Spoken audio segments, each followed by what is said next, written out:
Hello everyone, and welcome to my video tutorial on how I do my scans for photo books. Before we get started, I wanted to give you a supplies list right off the top. To use this technique, you'll need a photo book, obviously, preferably one that you don't mind deconstructing, a heat gun or blow dryer, a craft knife like an X-Acto blade, a well-lit surface, preferably with natural or at least well-diffused lighting, and a phone camera or a digital camera. Like, I use a phone camera, but you could use a digital camera if you're fancy like that. I also use Photoshop in this video, but I use photo editing apps on my phone just as often with this method.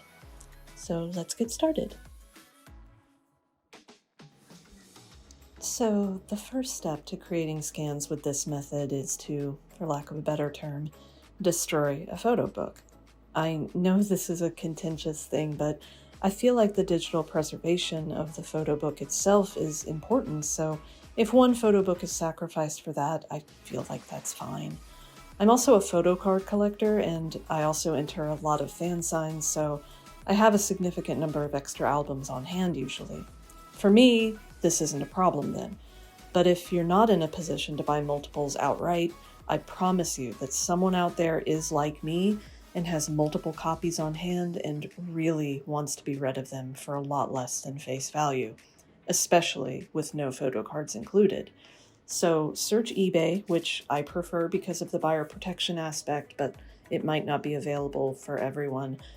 And look for unsealed albums, and you can find really good deals. The only thing that might hit kind of hard is the shipping cost, because shipping is ridiculous all over right now. If you don't want to use eBay, the 1USWTS tag on Instagram is also great to check out, and Twitter's a good source of albums and photo cards if you're also in the mood to start collecting. Don't start collecting photo cards. It's the curse of a hobby. You'll start to weep openly every time a new fan sign is announced, I promise. So once you have your sacrificial photo book, you're ready to deconstruct it. I've chosen to go with the Blood Moon Blood version liner notes photo book for this example, which is a much smaller photo book than the usual inclusion ones. It'll go a little faster, but you also will see a different sort of situation going on with this. I'll explain later. You want to use your heat gun and slowly and evenly heat up the spine of the photo book. This can take about 3 minutes for a small book like this and up to 5 minutes for a really thick book like the theater version photo book. Take your time, enjoy the meditative aspect of this, and just continue passing your heat gun back and forth along the spine in slow, even passes.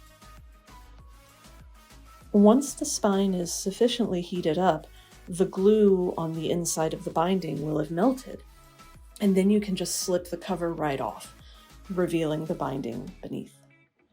Now for this book, the pages are bound in small sets of about 3 pages each, so I chose to unbind those with the pages attached to each other rather than tear them apart. Now for larger photo books, you can unbind 1 page at a time using pretty much this same technique shown here, but it's going to look a little different than what I decided to do for this book. You are going to gently pull the pages apart and reheat with the heat gun when necessary. If you need to, you can use your craft blade to remove excess glue. There will be excess glue, and it can get stringy and messy if you don't remove as much as possible throughout the process. This book didn't have very much glue, which was a real blessing.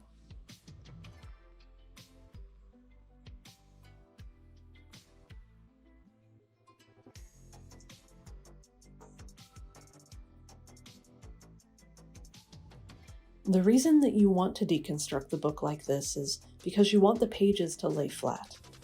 That's almost impossible while the book is still bound, even if you bend the spine, so I feel like it's a lot more efficient to simply unbind the pages themselves. Plus, I find this process really meditative. It's peaceful. I like doing it. I don't like destroying a book, but I do like pulling these apart and just seeing all of the individual pages and how the book itself is made. And I do keep these when I unbind them. I paperclip them together and I keep them in their own little folders. So I rotate through them on my bulletin board. Sometimes I'll pull out a page I really like and just tack it up next to my desk. It's nice. I like them.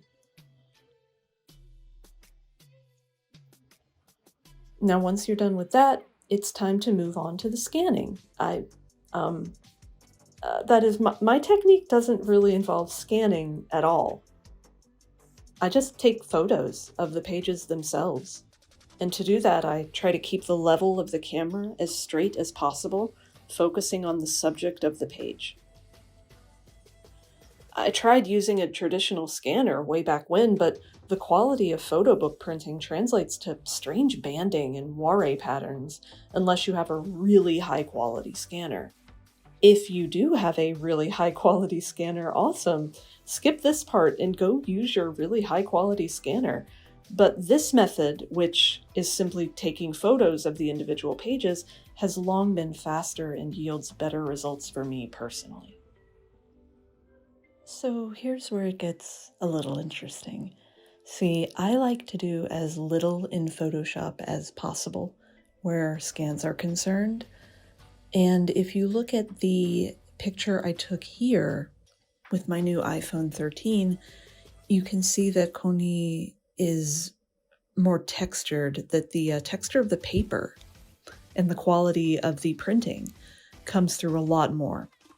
Unfortunately, this means that there's a lot more variance in the quality. You can see the contrast in the printing on the dark areas of the photo. So what I did is I went back and I took the photo again from higher up and I cropped it. And that's this photo here. While the size of the photo is a lot smaller, it's still a considerably large photo, and it looks a lot better. It doesn't have the same texture. It just is much easier to manipulate. So we're going to take this photo and move it into Photoshop for some final touches.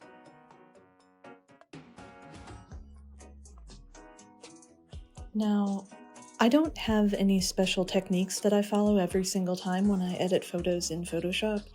I think it's good to have a toolbox and to know how your toolbox can get you to the finished product that you want, but I also like to experiment and find new things a lot. I do spend most of my time in the adjustment layers, my personal favorites being exposure, levels, color balance, selective color, and gradient map.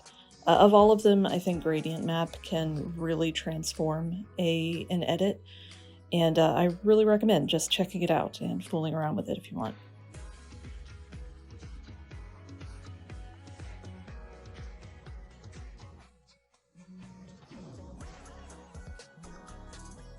So I'm not going to take a lot of time to explain everything I did here, since there are tons of much better tutorials out there regarding coloring, and I don't consider myself a very good colorist anyway, but in case you're curious, here's what I did.